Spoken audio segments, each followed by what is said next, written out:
Yeah, also, Mashu Ma'in, yeah, it's got a certain thing to do with it.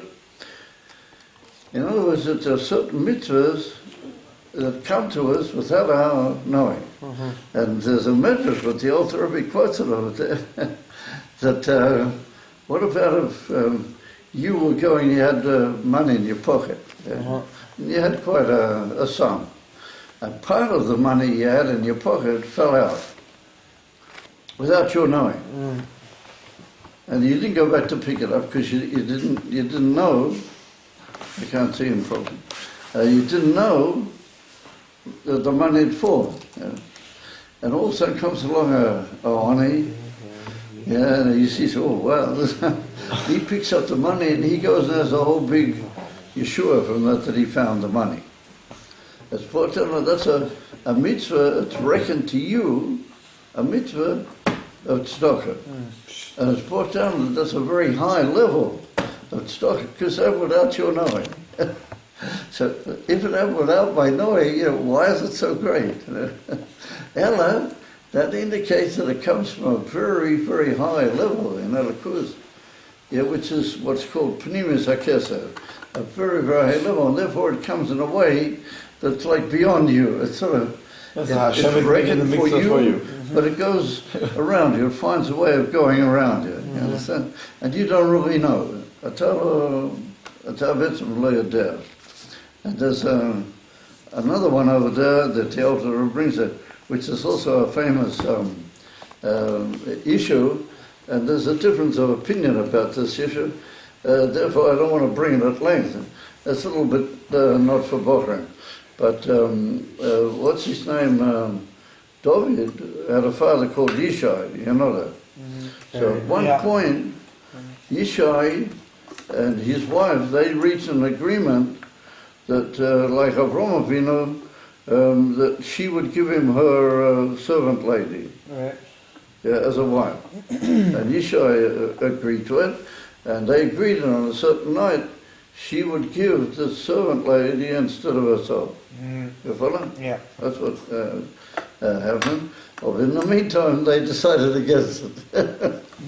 And the servant lady was a very righteous person, and she called the wife and said, listen, let's make an agreement, and I'll give you Simonim. Do you know who did something like that? Tamar, yeah. Rachel Imena. She did very similar. Right. So she gave her Simonim, that's her. Right. But really it's his wife. Right. So this is where the difficult part comes in.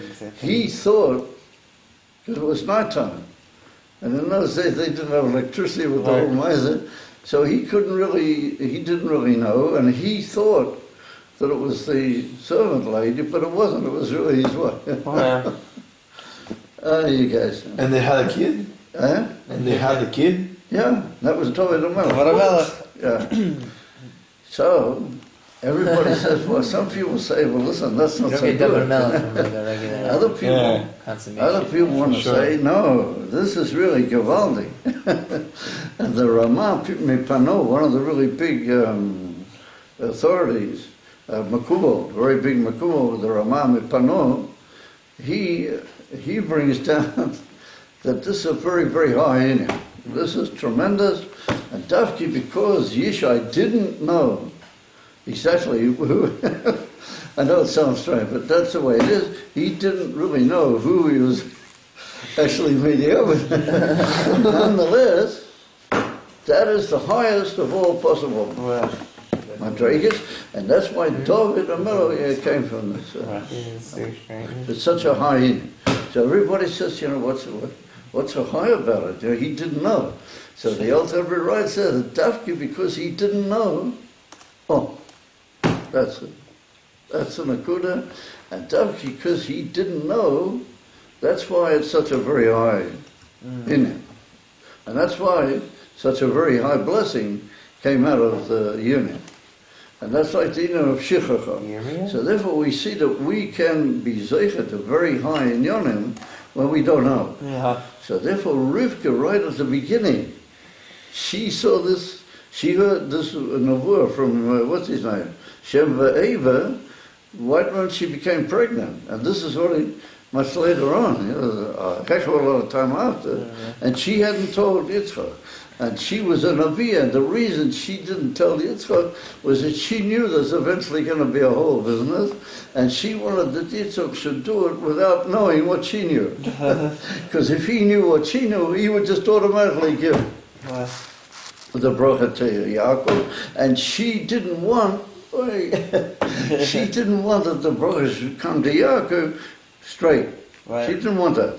She wanted to come around in the strange way that he really thought he was benching Esau, and in the end he benched Yaakov. You follow? Yes. And that he should think that Esau was a good guy, in some way at least, somehow or another, I'm still that was okay to bless him. Wait, so I'm a little confused. And that's just a side little question, that all you guys are very winter today, you're all very sort of... Well, why does do we want why does Rivka want that Yaakov has the... She wanted it should go through this very high way of not really knowing. But then Yaakov gets the blessing of Esau. That Yaakov, she wanted that Yaakov should end up getting the brachas, and she wanted that Yaakov should get the higher Levi. Are you looking at the Chumash? Yeah. She wanted Yaakov to get the higher one. Okay. When I'm giving a class in one thing, don't say something else. No. Okay, don't do it. No. That's something that really I heard don't exactly like. what you said. So please don't do it if you don't mind. No problem. But I realize it's a bit complex, but if I'm listening. But if you really, I know, but there's an old saying in Yiddish that you can't hear two things at one go. Yeah, you can't. So, you think you do, but you don't really. Anyway, so ask yourself the question, what's going on? Just by the way, if Yitzchak's such a very great person, which he is, and he's also a Novi, it's a pity he didn't know what Rivka knew. Yeah, but nonetheless, that's another question. Although furthermore, for him to bless somebody like Esau, you would have to have, the Shekhinah has to settle on him in a special way. To give these blessings, he would have to have a very special, how do you call it, resting of the Shekhinah on him. And when Esau came in, Rashi says that the smell of Gehenna came in. Yeah? Right. So how would Yitzchak picture to himself that he's going to bless Esau anyway? He has to have a special, and the Shekhinah is not going to come if Gehenna on 2 feet is walking in through the door. Right. You follow? Yeah. How did he not know anyways? So it's written in the Zohar Kodesh. The Zohar Kodesh asks that question. It's written in the Zohar Kodesh that Yitzchak wasn't somebody that he had every now and then, presence of the Shekhinah, and other times he didn't. But the Shekhinah lived with Yitzchak. Whatever Yitzchak did, he had the Shekhinah. So he had the Shekhinah the whole time. He couldn't sort of exist. His life didn't go on if he didn't have the Shekhinah. So he would have been able to even put up with Esau coming in, and he wouldn't have to wait specially for the Shekhinah to come. He had anyway the Shekhinah the whole time. I see nobody's falling off their chairs. Why are there so many signs that Yitzchak would know that it's not Yaakov, that it's not Esau? So how did he not know anyways? Yeah, that's a very good question. I must admit, I'm puzzled myself about that one. But, things do happen, in light of what I just said, it becomes a question. Because if Yitzchak had Keseda, the Shekhinah with him, then he should have picked up that this guy's not Esau. He should have picked it up. Yeah, I mean... But he felt him and he did everything he could. So, he obviously felt that, being as he was completely blind, that the evidence was good enough for him to... you understand? And we have to learn that it wouldn't have implied any real change in the Shekhinah, because he had the Shekhinah with him. the whole time, without, no matter what. So the whole thing comes on a lower level of him waking up. Yeah. So there was enough, what you might call evidence, on his part to assume that it wasn't Yaakov. Uh-huh. Anyway, whatever. So, ask yourself the question, why did he want to bench Esau? You know, what was the whole thing? So it's brought down and said it like this.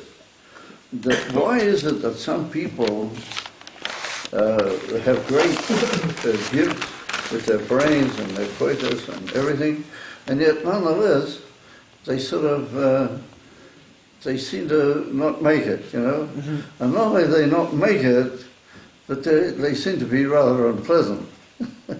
And not only they are rather unpleasant, but they cause what seems to be trouble to the world. Right.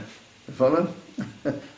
And I don't think we need to sort of look very far in our day and age. Yeah. So the question is, you know, what's going on with this Esau guy? So Siddur says, I can tell you another thing that the Rabbi Yitzhak Baditcha said, but it would take too long. We'll go straight to Siddur's Kabbat. And Siddur says that Esau had in himself very, very profound, big netzutzes. You know what netzutzes are? Sparks. Right. Sparks of divinity and sanctity inside Esau. But where did they come from? Oh, higher than Yaakov's. Oh, yeah, but where did they come from? From Ein Sof. Tohu. Tohu. They came from what we call Olam HaToyu. Have you ever heard of Olam HaToyu? Huh? Yeah. I mean, you've learned. Yeah. You must have heard of Olam HaToyu. Yeah. Olam HaToyu is higher and prior to Olam HaTikun. Right. Yaakov is from Olam HaTikun. Uh-huh. He's from Atzilus. But Esau is from Toyu, which is prior to Atzilus, and a very, very high oil. It's just that it couldn't get it together. Right. But the Gemara, Esau had much The more amazing thing is that Hashem didn't want it to get it together. Let's put it more correctly. Okay. And Hashem wanted that there should be some strange collision, or whatever we might call it, without going into that, between the Urus and the Kelim, and the Urus would go back in their high shores, wherever they came from, and the Kelim would be left without Urus. And if you have Kelim without Urus, there's a chashash that they can flop. If Yitzchak would have blessed Esav, Mashiach would have come. No, you'll soon hear in a minute. Okay. 1 second. We're coming to Mashiach also, don't worry. Oh, okay. Just give me a bit of time. Give me a bit of time and we'll make it. So, so what happened is, Esau, he's got in himself netzutzes from Olam HaToyu. And they're very high in netzutzes. Very, very high. And the netzutzes hang on to the kelim, even though what fell was the kelim, not the oil. The oil went back to the tzur, but there was the kelim had in themselves sparks of that very high oil. And so when that fell, there's something very high in there, but it's in a state of falling, in a state of collapse. And therefore it gets out of gear, and there's very profound energy there and all sorts of things that gets out of gear. It's like Rav Novan once, I once heard one of the Chassidim, he said that a Yid's got a different nefesh, doesn't matter what. Even if he's really crackers, he's got a nefesh from Toyu. And therefore all sorts of things can happen, because he's got a high nefesh, but his high nefesh is too high. So Yitzchak thinks to himself, well, if I will give a bracha to this Esau, then maybe I'll save him. Maybe I'll save him. But how are you going to do that? So Yitzchak says to himself, I'll give him a bracha of a very high madrega. Very, very high. Even higher than his Toyu and Tikun. Oh, together. wow. Very high level. That's what it is, Tal HaShamayim. the Alter Rebbe brings in Periklam Advov, the Tal is what's going to make it Tchias amazing. Tal is very, very high matter. Very, very high. What he thought, Yitzchak, he's going to send a tremendously high light from a very, very high level. How's he going to get there? Because he's Yitzchak and he's Gvura. Gvura's got big powers also. I'm not going into that right now, but the Gvuras, how they are in Kedusha and Mitzvah, they're also very powerful. So he can get up higher than anybody. You got to do Yitzchak. Therefore, the Gemara says in the Masechta Shabbat that the Yosid Love, when Mashiach will be here, we're going to talk about Mashiach, and we're hoping every minute now for Mashiach, the Ikka is going to be Yitzchak. He's going to be higher than Avraham Avinu and Yaakov. Yeah. No, he's going to be the Ikka father, the Yosid Love. But he's got very tremendous power. So he said, I'm going to bring down this big light on Esau, on quick. He will be like a spark drawn into the big flame, and he'll become holy. Once he becomes holy, then I can guide him. I can tell him what to do and exactly how to do it. And I'll have saved my Esau. And Yaakov, I'm not concerned about it. He's anyway good. Wow. That was Yitzchak's idea. So what's not good? I mean, that's a good idea. Yeah. So Chassidus says the trouble is that somebody who's gone off the road with Toyu, like how do you call him, Esau did, he said they have a problem, that they're not a vessel, they're not a kli. They have no kli to receive anything. Therefore, had Yitzchak brought down a big light like that, then he said it would be what you might call, to use the old expression, there's an expression in English, water off a duck's back. Water off a duck's back means that it wouldn't have had anything to absorb it. It would have just gone, and he would have eventually just swallowed it inside, and he would have just said he couldn't put it away in his drawer, and he swallowed it, it's gone, He's not a kli to it. Or, another very lively possibility is because it's such a high oil, and he doesn't have vessels in any way to deal with that, of Kedusha, it would have, had he caught, finished him off. Yeah. he would have become completely bottled altogether of Metzias, and he would have lost his whole existence. What's the problem with that? Yeah, just like the Malachim. It's written in the Gemara in Sanhedrin that there was a whole group of Malachim that they didn't quite do what Hashem said. That's also a question, how can that happen? And Hashem just lit like this with his small finger, all the Malachim just sort of... That's what would have happened to Esau. It would have been such a tremendous thing, and he would have said, psh. So what's the problem with that? So, it would have refined him. Yeah. Why wouldn't it have made it better? It would have refined him. A fixed toe. It would have fixed toe. You would have a fixed soul? Toe. Yeah, it would have. If Yitzchak would have blessed Esau, Toho would be fixed. Yeah, but that's what we're saying. It wouldn't. Because Toyu, how it falls down here, it has no vessels of sanctity. It has no way to receive oil or key. So either it would just get swallowed up, not have any effect at all, or it would have had an effect in such a way that it would break. Either one of the two. Like make it more toe. Yeah. So, therefore, the Alter Rebbe writes in Torah that Yitzchak had a mistake. Torah Yitzchak. And your eyes jump out on stalks that the Alter Rebbe would say about one of the fathers, they had a mistake. The Torah Yitzchak. It can't. So It can't. It couldn't work. Right. And therefore it had to go to Yaakov. And what's a mile of and Yaakov is that Yaakov was also, when I say also, Yaakov is ready, he's got a lot of vessels. Either is a very high earth, a tremendously high level. Yaakov has got the ability that he knows how to make oils come through tzimtzumim. He's able to sort of limit things put everything into, that's why he's Yud. Yeah. The first letter in his name is Yud. Well, Yud is a very high level, but it's also a contraction. It's like a symptom.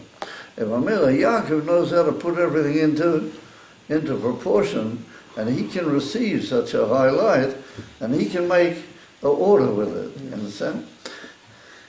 And that's what in effect happened, and that's why the bracha had to come to him. However, we see that Yitzchak had an intention that he wanted to, had he called, be Mavarer Esau. That's what he wanted. He wanted to make something out of Esau. Mm-hmm. And it couldn't have been the way he wanted to do it.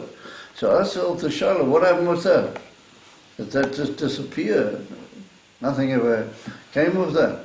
So there's a Maimon from the Rabbi, and a Sikha also, where the Rabbi says that even though Yitzchak made a mistake, he only made a mistake temporarily. Mm-hmm. At that particular moment, he made a mistake.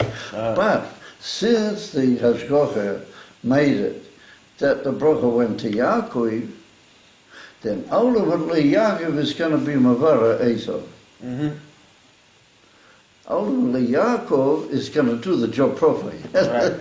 He's going to purify Esau and make Esau ultimately a vessel. Right. Ultimately, ready? And through having done that, that will carry out eventually what Yitzchak really had in mind. Right. And therefore Yitzchak didn't make a mistake. Mm-hmm. He made a mistake, but he didn't. Mm-hmm. All because the brachas went to Yaakov. Yeah. And so I asked myself to Shaila, how is Yaakov, how is he going to be Mavara Esau? It's a big task. Yeah. A big task. And it's written that when he met up with Esau, that's what happened. Yeah, he said to him, listen, Esau wanted to go with him, and he said, oh no, you go, and I'll come slowly and everything. And so Sidus explains, why did he say, I will come slowly?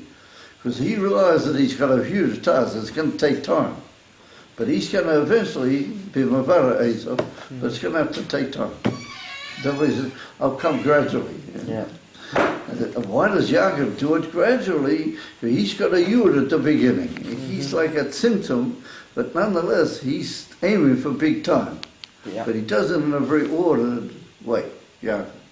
So I asked myself the question, how is Yaakov, how is he going to be Mavara Esau? And what, did that actually happen or not? So we're saying that it did happen. Yeah. Otherwise, Yitzchak had in mind something which never came about, and that can't be. No. That means he's a Merkava. He would have had a complete mistake. Mm-hmm. That couldn't be. So we're running out of time, but what I want to tell you guys is the following. It's brought down in the Medrash that all these things that he gave to Yaakov, Tala Shemayim, Shmane Oret, and all these things, are really begashmias. It means what they mean in gashmias. Of a baruchaniyas, in a higher level, what did Yitzchak, what did he give through these blessings? He gave Torah. And therefore the Medrash says, Tala Shamayim Tzeh Mikra, Shmane Oret Tzeh Mishnah, Drov Dogin Vasirei Zeh Gemara, Tzeh Toseftas and the Medrashim. It was all Torah. Everything that he gave to how to call him Yaakov was Torah. So then it comes along and says that what sort of Torah? He was before Matan Torah, you know.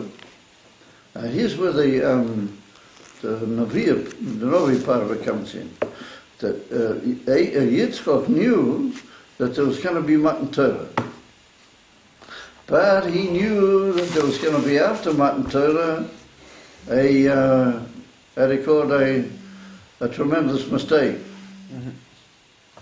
What was that? Mistake after Matan Torah? Right after Matan Torah, it's going to be a tremendous sin on the part of the Jewish people, and they're going to have to get Luchas Shnia. Right. The first Luchas are not going to last, and they're going to get Luchas Shnias, What is the Mila of the Yidden by the Luchas Shneas? What's the... Oral. What is... Eh? Oral Torah. Oral? Oral Torah? Oil HaTorah. Oral. Torah Shabbat Peh. Oil HaTorah, you said? Yeah. Oh, that's very good. You're talking very well. But what it means in simple terms is that the Yidden have become Bali Tshuva. Right. Right. Are you guys all supposed to Why? jump? Why? But we don't understand. Why? What sort of a yeshiva are you guys sitting in? We want to jump, but we don't understand. Are you guys tzaddikim, you guys? Anyway, even from Baal Tshuva, because they went through all this terrible sin, and they did tshuva and they came back, and now they're getting Luchas Shneas. The Luchas Shneas are a big bummer. Luchas Shneas have got all the inyanim of Torah that had we relied only on the Luchas Rishonim, we wouldn't have necessarily got. And all these things that Yitzchak is promising to Esau, all in the Luchas Shneas. Medrash, Gemara, Mishnah, all of those things in the Luchas Shneas. In the Luchas Rishonim, wouldn't have been necessary. And what is Mishnah and Gemara and how to call it Tosefta, Breita, and all these things? If you were asked to sum it up in one word, what would you say? Or maybe a sentence. A lot of hard work. All that stuff in one word? A lot of hard work. Do you know what it is to learn a piece of Gemara? No. Certainly a Rizal used to sweat. Wow. The Rizal Mamish used to sweat when he learned Gemara. And when he learned Gemara, and then the Gemara asks a question and brings a price, and that price is different than the Mishnah, and Tosefta and a hin and a half.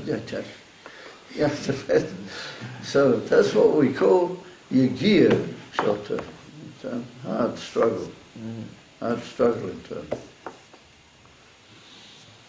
You can't just sit around and, the Torah has to come definitely be a gear. Oh, it's going to be gear. So if you have a flintstone in front of you and you give it a good thwack, what happens? Goes out a spark. Yeah, that's right. Fire. The working in Torah after Luchas Shneas is like that. You've got to work and struggle, but when you do, whoop, explosive things happen. And the Rishona you didn't have to? No.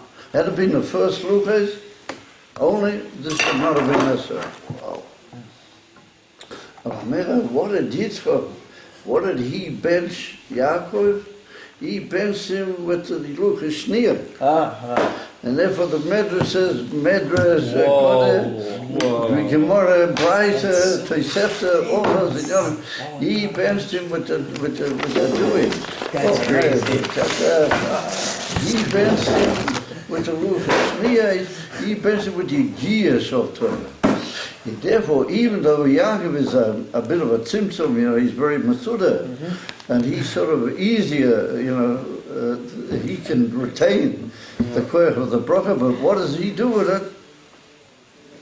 He doesn't just learn Torah, but he horrors with Torah. That sounds great, but why didn't he bless him for the Rishona if it's better? Why didn't he bless him for the Rishona? Luchas for Eternal? For the first Luchas. Because he knew what was going to be. But the second one was better. Yitzchak knew that it's not going to be an easy story over the years. There's going to be a long Maisa with the Golas, Metalamint, and he knew that. And he said, I'm going to give another type of Golas. Not only just Golas, but even in Torah, you've got to work hard, otherwise you're not going to make it. Got to work hard. So he said, by working hard, all the generations, the Yidden are hitting at Esau. They're amongst the Goyim, and they are gradually being Mavarer Esau through all this struggle. And through all this hard work and this hard struggle, they can even get to the high and the tutas inside Esav and make sense out of it. Wow. Ah. Yeah, and that's why the Eibishter sent the Yidden all over the world, to all the different goyim. Fix Esav. Yeah, because Esav was like a KLALI, you know.